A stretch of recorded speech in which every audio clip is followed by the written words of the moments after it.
আসসালামু আলাইকুম, সবাইকে স্বাগতম।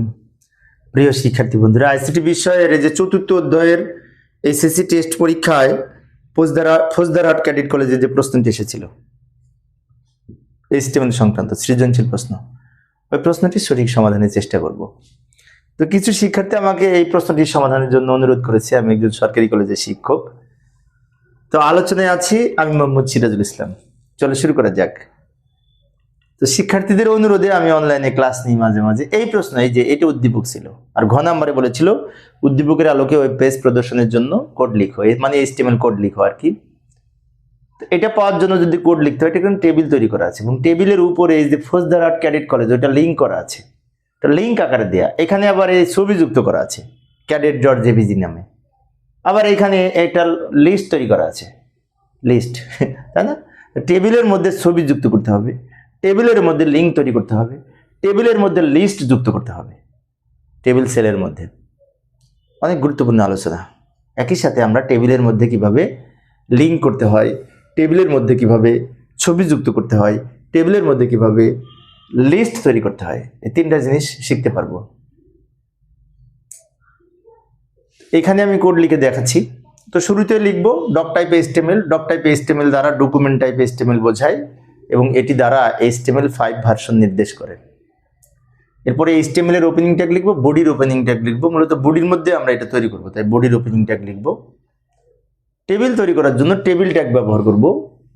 টেবিল হচ্ছে ট্যাগ, বর্ডার, এই দুইটা অ্যাট্রিবিউট ব্যবহার করেছি, একটা বর্ডার আর একটা সেল স্পেসিং। বর্ডার সমান 1 লিখেছি দাগগুলি দেওয়ার জন্য, সেল স্পেসিং 0 দিয়েছি। এই দুইটা সেলের মাঝখানে যে যদি আমি 0 না দিই, সেল স্পেসিং যদি 0 না দিই, তো দুই সেলের মাঝখানে স্পেস থেকে যাবে, ফাঁকা থেকে যাবে। এবার টেবিলের এই রোটা তৈরির জন্য TR ট্যাগ ব্যবহার করব এবং এই রোটা আমরা TDর মধ্যে লিখব। TD আমরা জানি যে TD দ্বারা বা TH দ্বারা খোপ তৈরি হয়, পাশাপাশি সেল তৈরি হয়, ঘর তৈরি হয়। তো TD ওপেন করলাম এবং এই TDর দুইটা বৈশিষ্ট্য, একটা হচ্ছে লেখাটা মাঝখানে আছে, তো অ্যালাইন সমান সেন্টার লিখেছি মাঝখানে নেওয়ার জন্য, এবং এই এই যে সেলটা একটা লম্বা সেল, কিন্তু তার মানে কি এখানে 1 2 3 তিনটা কলাম একসাথে করে একটা হয়েছে। এখন অনেক শিক্ষার্থী বলেন তিনটা কই, এই যে দুইটা না, দুইটা না, এটার মধ্যে তো আবার আর দুইটা আছে, সেজন্য তিনটা কলাম একসাথে করে একটা করার জন্য কল স্প্যান সমান 3 হবে। পাশাপাশি কলাম এক করার জন্য কল স্প্যান অ্যাট্রিবিউট ব্যবহার করি, যার ভ্যালু হবে 3, যেন কারণ তিনটা কলাম একসাথে করবে সেই জন্য। এরপরে আমরা এইটা লিখবো, কিন্তু এই লেখাটা আবার লিঙ্ক করতে হবে। তো লিঙ্ক করার জন্য এ ট্যাগ, লিঙ্ক করার জন্য এ ট্যাগ, এ ট্যাগ ব্যবহার করে লিঙ্ক করার জন্য আমরা দুই দিকে কি করব, এই যে এ ট্যাগ ওপেন করব, তারপর href সমান এখানে URL প্রশ্ন দেওয়া ছিল, ওই URLটা লিখব। এ ট্যাগের গঠন হচ্ছে আমি যে দেখাচ্ছি, তারপরে আমরা এখানে যা আছে সেটা লিখব, এ ট্যাগ ক্লোজ করব, TD ক্লোজ করব। একটু দ্রুত লিখে দিলাম, আমি একটু বুঝিয়ে দিচ্ছি, লক্ষ্য করি।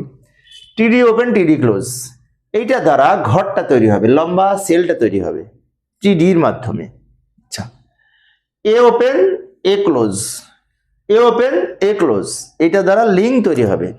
কিন্তু এ ট্যাগের গঠনটা হচ্ছে href সমান ঠিকানা, এটা তো আমরা আগে থেকে জানি। href সমান ঠিকানা প্রশ্নে দেয়া থাকবে, আর টার্গেট সমান আন্ডারস্কোর ব্ল্যাঙ্ক লিখেছি, এটি নতুন নতুন উইন্ডোতে ওপেন হবে। এটা যদি লিখি তাহলে আমার পেজটা একটা নতুন উইন্ডোতে ওপেন হবে। প্রশ্নে বলা আছে এই ওয়েবসাইটটি নতুন উইন্ডোতে ওপেন করে এখানে লিঙ্ক যুক্ত করার জন্য HTML কোড লিখো, সেজন্য আন্ডারস্কোর ব্ল্যাঙ্ক লিখেছি। টার্গেট সমান, এটা টার্গেট অ্যাট্রিবিউট, আর আন্ডারস্কোর ব্ল্যাঙ্ক হচ্ছে ভ্যালু। আচ্ছা, তো আমার শুধুমাত্র এই বন্ধু লেখা হয়েছে। এবার এইখানে আবার এই ছবি যুক্ত করব সেলের মধ্যে। ছবি যুক্ত করার জন্য প্রথমে কি করব, TR ক্লোজ করে দিব উপরেরটা, তারপর TD ওপেন করব। TD ওপেন করার সময় TDর সাথে লিখব রো স্প্যান সমান 3, অ্যালাইন সমান সেন্টার। কেন লিখলাম ব্যাখ্যাটা দিচ্ছি। এখানে এই সেলটা যদি লক্ষ্য করি তাহলে দেখতে পাই 1 2 3টা রো এক করেছে। তিনটা রো একসাথে করার জন্য আমরা লিখব রো স্প্যান সমান 3, আর মাঝখানে লেখার জন্য লিখবো অ্যালাইন সমান সেন্টার। তো টিডি লেখার জন্য, টিডি কেন লিখলাম? খোপ তৈরি করার জন্য। খোপের মধ্যে কি আছে? ছবি আছে। ছবি যুক্ত করার জন্য আইএমজি এসআরসি সমান ছবির নাম লিখবো। এই যে আমি আরেকবার বলছি, টিডি ওপেন টিডি ওপেন টিডি ক্লোজ, টিডি ওপেন টিডি ক্লোজ। ফলে কি হবে? ঘরটা তৈরি হবে টিডি দ্বারা। ছবির জন্য আইএমজি এসআরসি সমান ছবির নাম যেটি দেওয়া আছে সেটা লিখেছি। এখানে অল্টার অ্যাট্রিবিউট ব্যবহার করেছি, যার ভ্যালু লিখেছি। এখানে যা ছিল সেটা লিখেছি। এটা কেন লিখলাম? এটা যদি না লিখি তাহলে ওটা এখানে দেখা যাবে না। আমার ছবিটা যদি প্রদর্শিত না হয়, অল্টার অ্যাট্রিবিউটের ভ্যালু যা লিখবো সেটা ওখানে দেখা যাবে। তাই এটা এখানে লিখেছি, এটা দেখার জন্য। উইড হাইট প্রশ্ন যদি দেয়া থাকে লিখবো, না দেয়া থাকলে আমরা একটা কাল্পনিক লিখবো, কাল্পনিক উইড হাইট লিখবো। এখন অনেক শিক্ষার্থী বলতে পারো কাল্পনিক কিভাবে লিখবে? এখানে কি 1000 2000 লিখবো? না, 1000 2000 তো লেখা যাবে না। যারা নিয়মিত প্র্যাকটিস করে তারা তো দেখে যে কাল্পনিক 100 200 300 400 এরকম লেখে, 1000 2000 তো লেখে না, তাই না? কাল্পনিক লিখতে হলে যে একেবারে বেশি লিখবো তা কিন্তু না। আমরা অঙ্ক বিভিন্ন যখন প্র্যাকটিস করি তখন দেখি সাধারণত 200 300 100 এইভাবে লিখতে পারি কাল্পনিক। আর উইড যদি দেয়া থাকে তাহলে তো ভালো, হাইট যদি দেয়া থাকলে সেটা লিখবো। এবার টিডি ওপেন টিডি ক্লোজ, এই ঘরটা তৈরি হলো। এটার সাথে এটা হবে চট্টগ্রাম ডিভিশন। এখন ওইটা লেখার জন্য ওইটা আবার 1 2 দুইটা কলাম একসাথে করে একটা হয়েছে, তাহলে লিখবো টিডি কলস্প্যান সমান 2 লিখবো, অ্যালাইন সমান সেন্টার লিখবো, চট্টগ্রাম লিখবো। ভালো করে লক্ষ্য করি, এক লাইনে লিখে দিয়েছি আমি সব সময় সেভ করার জন্য। টিডি ওপেন টিডি ক্লোজ, ফলে ঘর তৈরি হবে। ঘরের বৈশিষ্ট্য ছিল 3টা মিলে একটা করা, তাই কলস্প্যান সমান 2 লিখে, 2টা মিলে একটা করা, তো কলস্প্যান সমান 2 লিখেছি। আর একটা বৈশিষ্ট্য ছিল মাঝখানে লেখা, অ্যালাইন সমান সেন্টার লিখেছি। তারপরে এখন এইটা লেখার পরে আমার ওই রোটা শেষ, তাই টিআর ক্লোজ করব। তাহলে আমাদের এইটা হচ্ছে আর এইটা হচ্ছে, এখন এইটুকু বাকি আছে।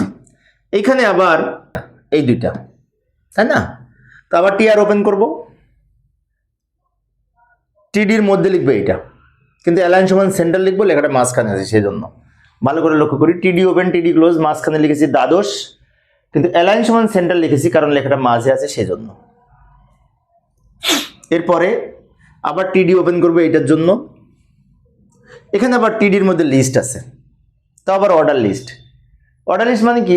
ওএল ট্যাগ ব্যবহার করব, যার টাইপ হবে রোমান সংখ্যার জন্য ছোট হাতের আই, তাই না? এই যে লক্ষ্য করি, টিডি open OL open, OL type হবে ওএল অর্ডার লিস্ট, ওএল এর টাইপ হবে ছোট হাতের আই। এবার এইটার দুই পাশে লিখবো মিস্টার এ এর দুই পাশে লিখবো এলআই, মিস্টার বি এর দুই পাশে লিখবো এলআই, তারপর ওএল ক্লোজ করব, তারপর টিডি ক্লোজ করব। ভালো করে লক্ষ্য করে আমি একটা ব্যাখ্যা দিচ্ছি। টিডি ওপেন টিডি ক্লোজ, এটা দ্বারা খোপ তৈরি হবে, খোপ ঘর। ঘরের মধ্যে কি লেখা? লিস্ট লেখা। তা লিস্টের জন্য আলাদা ফরম্যাট আছে, ওএল এর format, OL open OL close, মাঝখানে যতটা নাম থাকবে ততটা এলআই। লিস্ট যখন আমরা তৈরি করেছি তখন তো দেখেছি। এবং এখানে টাইপ সমান ছোট হাতের আই হবে, কারণ ছোট হাতের আই দিয়ে শুরু হয়েছে সেই জন্য। এরপরে এই পর্যন্ত লেখা শেষ, টিআর ক্লোজ করব। এই টিআর এর মধ্যে দুইটা সেল ছিল, একটা দুইটা, এই যে এখানে একবার টিডি লিখেছি আর এই একবার টিডি লিখেছি। এবার সবার শেষে এই দুইটা, এটা ঝামেলা নাই। আবার টিআর ওপেন করব, এটার দুই পাশে টিডি, কিন্তু এই অ্যালাইন সমান সেন্টার লিখবো।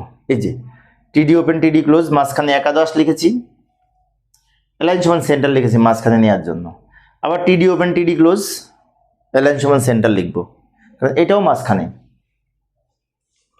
টিডি ওপেন টিডি ক্লোজ, মাঝখানে বি লিখবো এবং অ্যালাইন সমান সেন্টার লিখবো। কেন লিখবো? মাঝে লেখা সেই জন্য।